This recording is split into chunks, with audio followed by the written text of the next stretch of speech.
Bom, boa tarde a todos.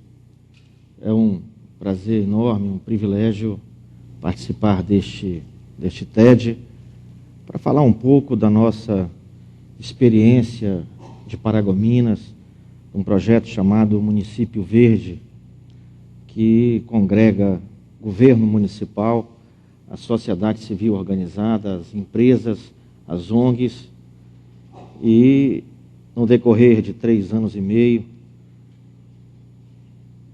tivemos muitos avanços.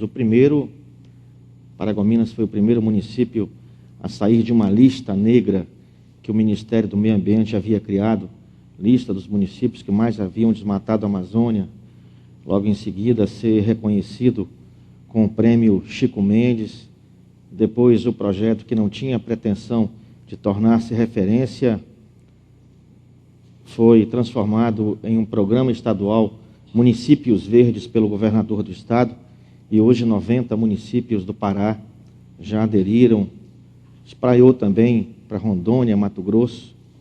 Mas antes de falarmos propriamente sobre o projeto, queria contextualizar um pouquinho, falar um pouquinho da Amazônia, desmatamento. Até meados do século passado, todas as cidades da Amazônia estavam nas margens dos rios. Os rios eram as estradas. A densidade demográfica era muito pequena.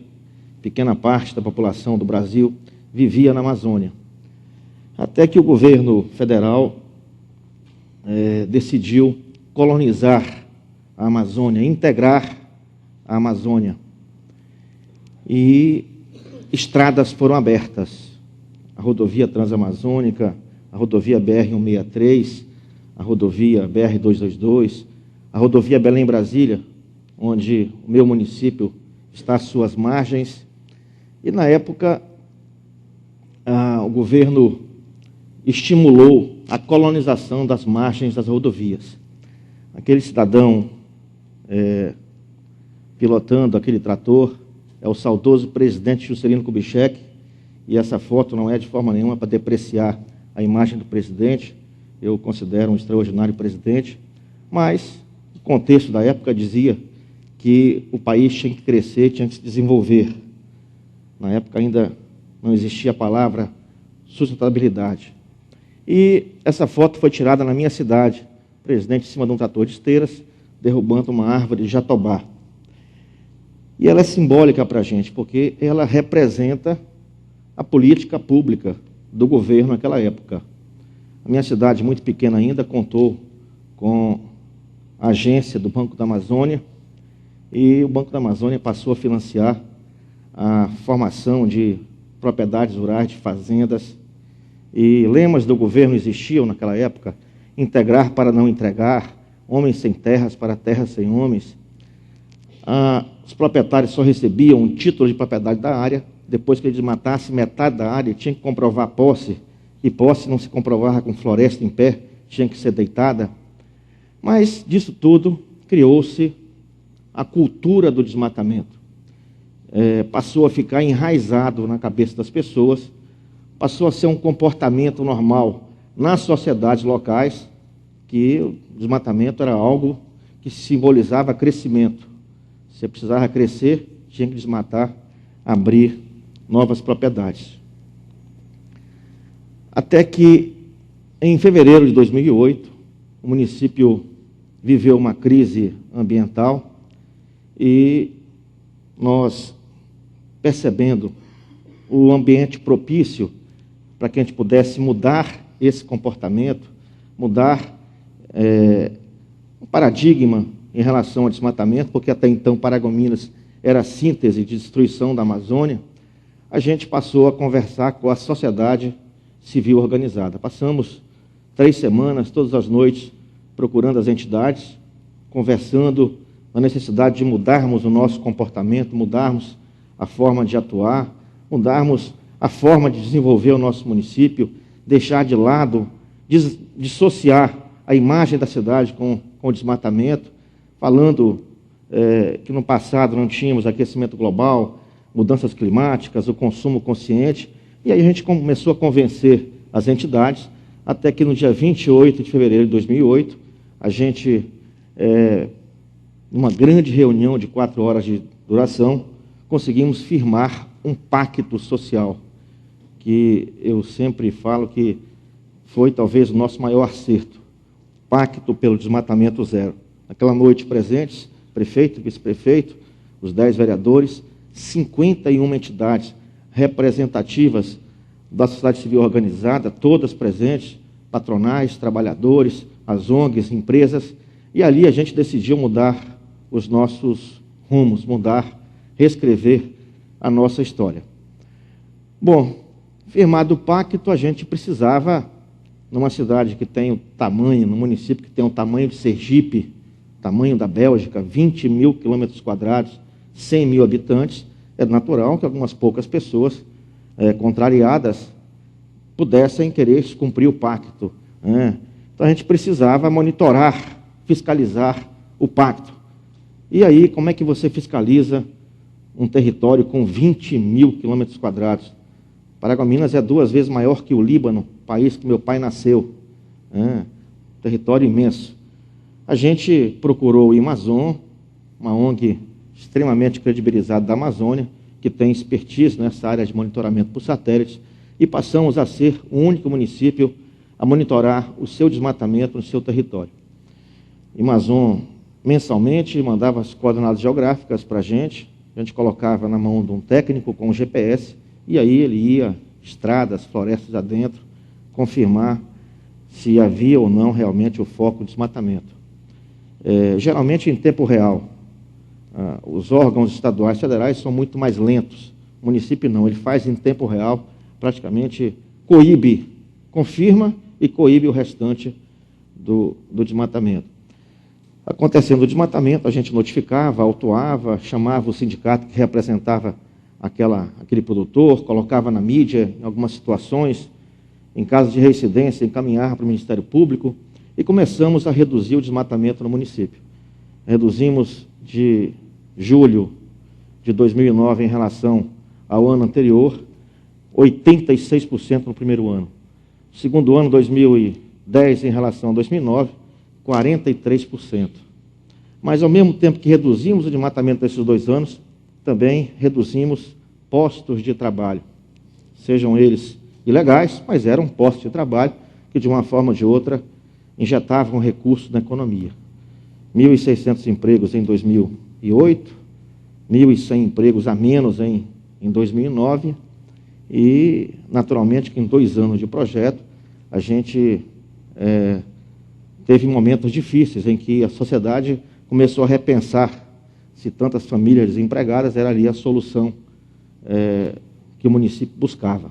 Tivemos casos de revoltas, incêndio no prédio do IBAMA, incêndio em carros do IBAMA, em carros da prefeitura, mas, graças a Deus, não era uma decisão isolada do prefeito, era um pacto social, e a gente conseguiu reconquistar todos os dias os parceiros e fomos adiante.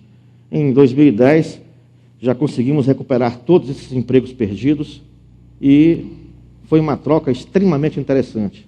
Perdemos empregos que não eram empregos, eram subempregos, por empregos perenes, empregos em atividades sustentáveis. E entendemos que o município não podia mais só crescer horizontalmente. Você precisa crescer, desmata, faz pastagens. Não. A gente tinha que dar um basta e começar a crescer verticalmente, injetando aí, internalizando conhecimento, tecnologia, buscando agregação de valor, e para isso fizemos uma rede de parceiros enorme, instituições de ensino, faculdades, universidades, Embrapa, Sebrae e tantos outros parceiros. Aliados ao trabalho para combater o desmatamento, que perdura até hoje, ainda somos o único município da Amazônia que combate localmente o desmatamento, agora em índices toleráveis, praticamente insignificantes. Nós estimulamos muito novas atividades. O reflorestamento é uma delas. Eu sempre dizia que as mãos que queimavam florestas iam plantar. Já somos o município que mais refloresta na Amazônia, seja madeira comercial, como madeira também para restauração da das APPs, restauração das reservas legais. E a gente já cedia, desde o ano passado, a única fábrica de MDF feita a partir de reflorestamento de paricá, uma árvore nativa, da Amazônia. E o nosso desejo não é continuar vendendo chapa de MDF, como vendemos no passado, madeira serrada, é transformarmos em móveis, agregar valor. Chamamos a sociedade civil organizada, estabelecemos metas, as metas do decêndio, iríamos plantar 100 milhões de árvores na zona rural e perseguirmos 12 metros quadrados de área verde por habitante na zona urbana. Um parque ambiental que a gente construiu e hoje funciona não só para lazer, mas para levar educação ambiental para 30 mil crianças, e esse é um projeto que eu acho extraordinário. A gente está construindo uma nova geração, a minha geração não teve essa oportunidade de ter na sala de aula noção de educação ambiental. A próxima geração vai ser bem melhor do que a minha, porque tem hoje a condição de estudar transversalmente nas disciplinas de português, matemática, geografia, história, noção de educação ambiental.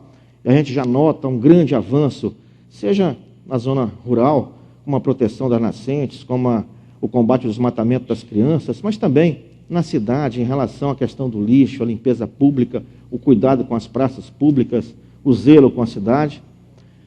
Implantamos a única central do Pará de recolhimento de embalagem de agrotóxicos, que até então era depositado no solo de forma desordenada. E nós estamos realizando o microzoneamento ecológico econômico, que é algo extraordinário. Nós estamos, propriedade por propriedade, definindo qual é a área de produção naquela propriedade, qual é a área de reserva legal, ele vai ter que preservar, qual é o passivo ambiental daquela propriedade, as matas ciliares, as margens de uma nascente, as margens de um rio, estabelecendo metas para que ele possa, proprietário, ao longo dos próximos anos, de acordo com a legislação, corrigir, verificando a aptidão agrícola, a hipsometria, relevo, altitude, enfim, a gente já tem praticamente uma informação que não tínhamos antes. Eu não tinha conhecimento do território do meu município. A informação que eu tinha era uma informação estimada. Hoje não. Hoje eu sei que dos 2 milhões de hectares que tem o meu município, eu tenho 1.282.000 hectares em florestas, que corresponde a 66,45% do município com florestas ainda. Eu sei que eu tenho 527 mil hectares de área para uso agropecuário, ou seja, é nessa área que a gente vai cada vez mais colocando tecnologia, conhecimento, informação, verticalizando, a gente vai gerar a receita, os recursos que a cidade precisa para manter sua população. Eu sei, hoje eu sei, eu tenho informação de que a gente tem, está em outra transparência, nós temos 11 mil hectares de APP em todo o município para corrigir. Ou seja, se somarmos as áreas de preservação permanente de todos os proprietários do município, a gente vai encontrar 28 mil hectares, dos quais 11 mil hectares têm que ser corrigidos. Ou seja, é um instrumento de gestão que não tínhamos até então e hoje nós temos e estamos perseguindo para que a gente possa restaurar APP, reserva legal, mas preservar a área de floresta que temos, que corresponde a 66% do nosso território, mas cada vez mais buscarmos produção nas áreas abertas, antropizadas no passado. Era isso, a gente acredita que se houve avanço, não foi porque foram ações de comando e controle de quaisquer que sejam as esferas de governo. Se houve avanço, não foi porque o prefeito baixou um decreto, proibido isso, proibido aquilo. Se houve avanço, foi porque houve um pacto social, houve uma decisão coletiva de que a gente ia perseguir um novo caminho, a gente ia reescrever a nossa história. Obrigado, boa tarde a todos.